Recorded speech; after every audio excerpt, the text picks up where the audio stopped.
हरे कृष्णा।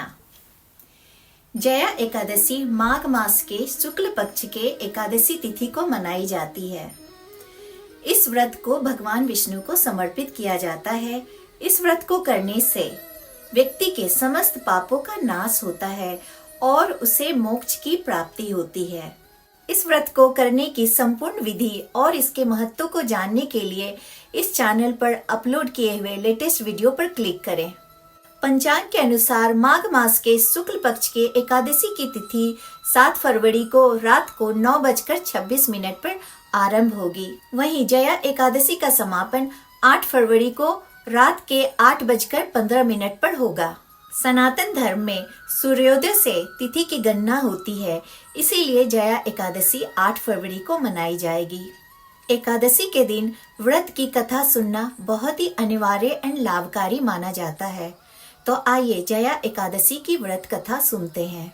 धर्मराज युधिष्ठिर भगवान श्री कृष्ण से बोले, हे भगवान, आपने माघ के कृष्ण पक्ष की षटतिला एकादशी का अत्यंत सुंदर वर्णन किया।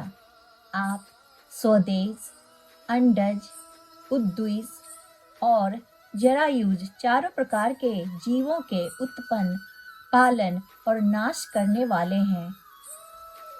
अब आप कृपा करके माघ शुक्ल एकादशी का वर्णन कीजिए। इसका क्या नाम है, इसके व्रत की क्या विधि है और इनमें कौन से देवता का पूजन किया जाता है। श्री कृष्ण कहने लगे, हे राजन, इस एकादशी का नाम जया एकादशी है। इसका व्रत करने से मनुष्य ब्रह्म हत्यादि पापों से छूटकर मोक्ष को प्राप्त होता है तथा इसके प्रभाव से भूत, पिशाच आदि योनियों से मुक्त हो जाता है। इस व्रत को विधि पूर्वक करना चाहिए। अब मैं तुमसे पद्म पुराण में वर्णित इसकी महिमा की एक कथा सुनाता हूँ।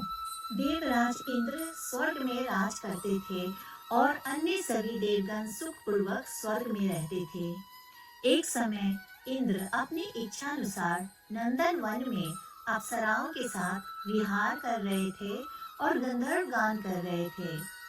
उन गंधर्वों में प्रसिद्ध पुष्पदंत तथा उसकी कन्या पुष्पवती और चित्रसेन तथा उसकी स्त्री मालिनी भी उपस्थित थे। साथ ही मालिनी का पुत्र पुष्पवान और पुत्र माल्यवान भी उपस्थित थे। पुष्पवती गंधर्व कन्या माल्यवान को देखकर मोहित हो गई और माल्यवान पर कामवान चलाने लगी। उसने अपने रूप लावण्य और हाव भाव से माल्यवान को वश में कर लिया। हे राजन, वह पुष्पवती अत्यंत सुंदर थी। अब वे इंद्र को प्रसन्न करने के लिए गान करने लगे, परंतु परस्पर मोहित हो जाने के कारण उनका चित्त भ्रमित हो गया था। उनके ठीक प्रकार न गाने तथा स्वर ताल ठीक नहीं होने से इंद्र इनके प्रेम को समझ गए और उन्होंने इसमें अपना अपमान समझकर उनको शाप दे दिया।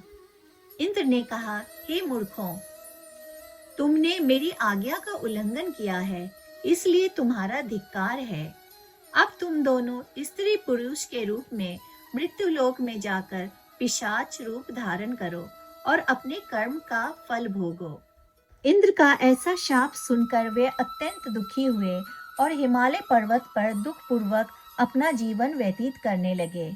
उन्हें गंध, रस तथा स्पर्श आदि का कुछ भी ज्ञान नहीं था।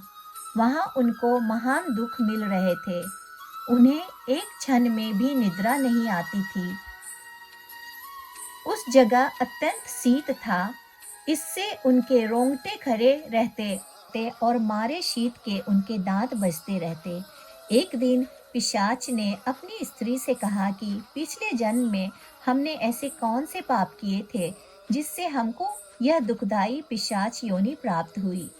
इस पिशाच योनि से तो नरक के दुख सहना ही उत्तम है, अतः हमें अब किसी प्रकार का पाप नहीं करना चाहिए। इस प्रकार विचार करते हुए वे अपने दिन व्यतीत कर रहे थे। दैवी योग से तभी माघ मास के शुक्ल पक्ष की जया एकादशी आई। उस दिन उन्होंने कुछ भी भोजन नहीं किया और न कोई पाप कर्म ही किया था, केवल फल फूल खाकर ही दिन व्यतीत किया। उस रात को अत्यंत ठंड थी, इस कारण वे दोनों शीत के मारे अति दुखित होकर मृतक के समान आपस में चिपटे हुए पड़े रहे। उस रात्रि को उनको निद्रा भी नहीं आई। हे राजन, जया एकादशी के उपवास और रात्रि के जागरण से दूसरे दिन प्रभात होते ही उनकी पिशाच योनि छूट गई।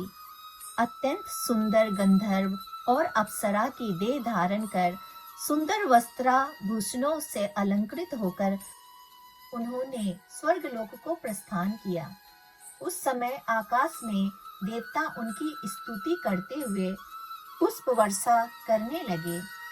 स्वर्गलोक में जाकर इन दोनों ने देवराज इंद्र को प्रणाम किया। इंद्र इनको पहले के रूप में देखकर अत्यंत आश्चर्यचकित हुए और पूछने लगे कि तुमने अपनी पिशाच योनि से किस तरह छुटकारा पाया, सो सब बतलाओ।